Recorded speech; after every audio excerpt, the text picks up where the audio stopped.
I'm building a mega property portfolio, and I think this is a video to sort of shed light on what I'm doing, because I think the more we can do that, the more people can learn from us, and we can also learn from other people. So for me, right, obviously property, if you know me, has always been my sort of style of investment. But I'm actually getting into other things as well. I think increasing my portfolio in terms of financial market. So now if you look at sort of before, right, financial market, leave crypto, right? But if you look at just financial market, you're talking about, your ETFs and stocks and all of that. Before, it was probably 95% for me, 95 being property, 5% being the financial market. But I think now it's probably somewhere in the region of 80-20, and I'm going to keep working on it until it's sort of 60-40, or maybe 65-35. That's not to say that I'm reducing my property holding. It's increasing, but I would increase the sort of financial market investment at a much faster pace. So how am I building sort of property portfolio am I trying to build? So I think the first thing is income producing properties. And you're probably going to think, well, all your properties are producing income. Not really. I sort of group my purchases in different ways. And inside those income producing sort of properties, I'm looking at the very passive ones, right? So not things like building a hotel, right? That's income producing, but that's not passive. So for this sort of portfolio, for this area of my portfolio, I'll be looking at things like building a plaza, right? I'll be looking at things like building a plaza, things that requires little to minimum management, building an office complex in a choice location. So hopefully over the next few years, I can add more of this to my portfolio, both in the UK, both in Africa, predominantly in Africa though, especially when you talk about plazas. They're great businesses in Nigeria, because if you think about it, people would owe you on their residential properties. If you build houses and you build flats and you're renting it, people would owe you, whether in UK or Nigeria or in Africa or anywhere in the world, people would owe you on those. But generally, predominantly, we're talking about, for the purpose of this point, Africa. In Nigeria, people don't owe you on your shop, on the shop or the office spaces that they occupy. And why do you think that is? Their income directly comes from there. Obviously, Nigeria is not as, there's not a lot of bureaucracies in Nigeria when as you it is if you compare it to the UK. So it's quite easy to remove a tenant, for example. But obviously, when you're owed on your residential, they don't really care. You can remove them; they'll go somewhere else. But when it's their business, they've made that their business address. They're not too keen on owing you. So that is the first type of property that I want to build, and I'm already in the process of building. I think the next one, which is almost like a side B of that, is active income producing assets, which obviously I've already started in the UK. That's your regular, your buy to lets and all that, because that's not really passive, especially these days with high interest, with estate fees. A lot of times you're probably better off doing some of the management yourself. And then there are some of these online platforms that can help you as well. But beyond that, going sort of bigger, active income producing assets are whereby I am sort of hiding, well, not hiding, it's not the right word, but I'm infusing a business into property.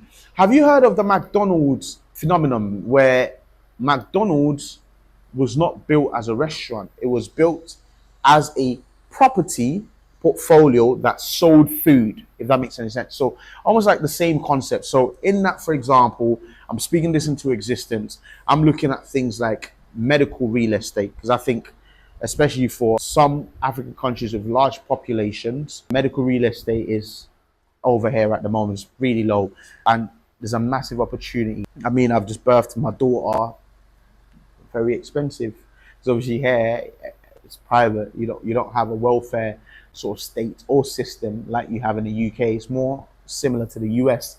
So I think definitely medical real estate. My sister is a medical doctor.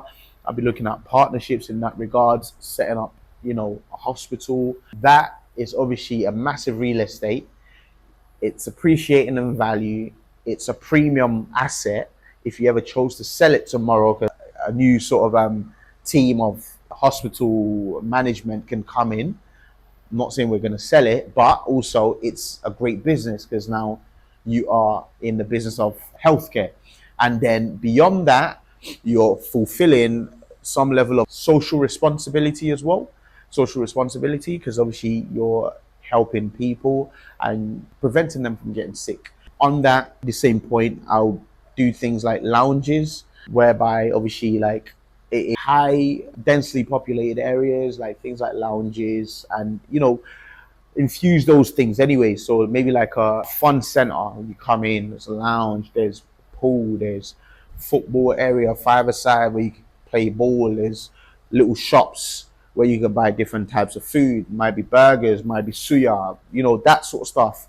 So obviously, again, premium location, premium asset in terms of the land that it's built on, but also the business is moving, if that makes any sense. So I think if I'm able to sort of put that together and then start combining it with, same on that point, hotels, definitely.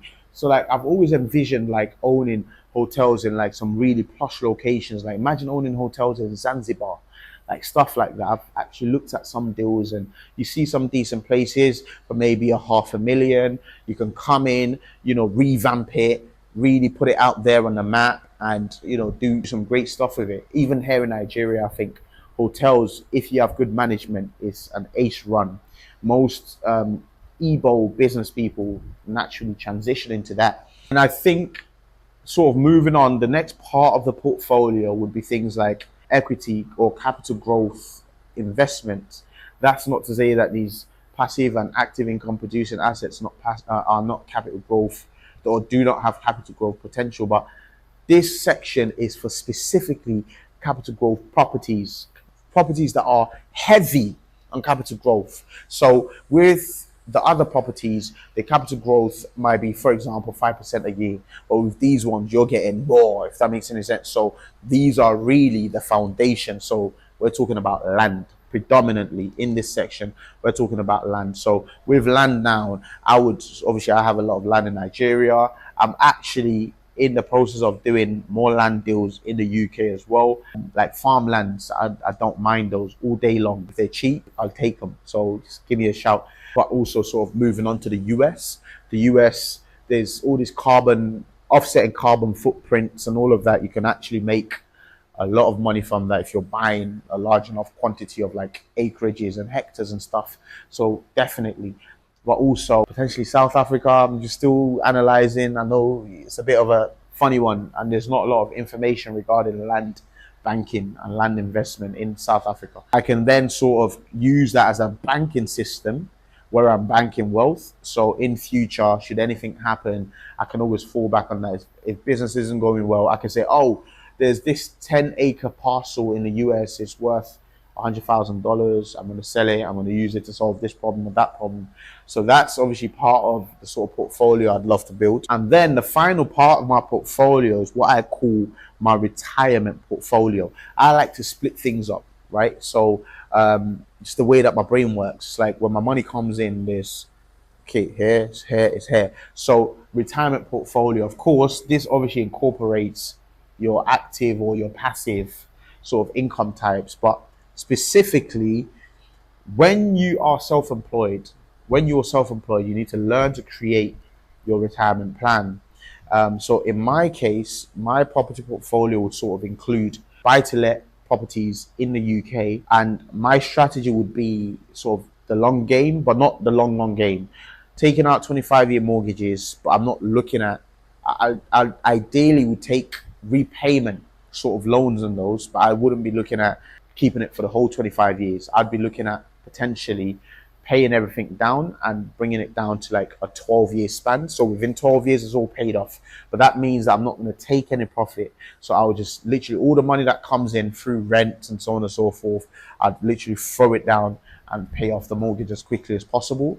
Obviously, I'm going to have allowances on my mortgage sort of deal to make sure that I can pay off a certain amount, whether it's 5% a year, whether it's 10% a year, and I'm paying it off so that in 12 years, if I've done, say, 15 properties for, let's say, worth 150 grand each at the point when I bought them, and I pay them all off in 12 years, I've got over 1.5 of original value. If you look at compounding 3-4% property rise in the UK for that 12-year period, they're probably going to be worth somewhere upwards of 2 million, 2.5 million, thereabout. And that would form my retirement portfolio. Now, in 12 years, I've got 15 properties and I'm earning, say, for argument's sake, let's say I'm earning £1,000 each. That's 15 properties. I'm taking £15,000. Safe money. Assets are safe. I've not borrowed against it. Nothing. Whatever else I'm doing, it's a bonus. Now, if I'm retiring at 50, that's still my best years to come. I've got 60, I've got 70, I've got 80. The next 30 years, I can really enjoy my life and really live like a king, without the need to dip into all my other asset classes. Because maybe I'd intend on passing those across to my kids fully. But yeah, I think these are probably my intentions. I've probably left certain things out, but predominantly, this is how I would look to build, a massive sort of a mega property portfolio, in my opinion. Obviously, I've left out things like developments and so on and so forth for reasons best known to me, but I think this is enough. So if you want to take things out of that to build yours, by all means, sharing is caring, right? Enjoy your weekend, and until next Sunday, JV CEO.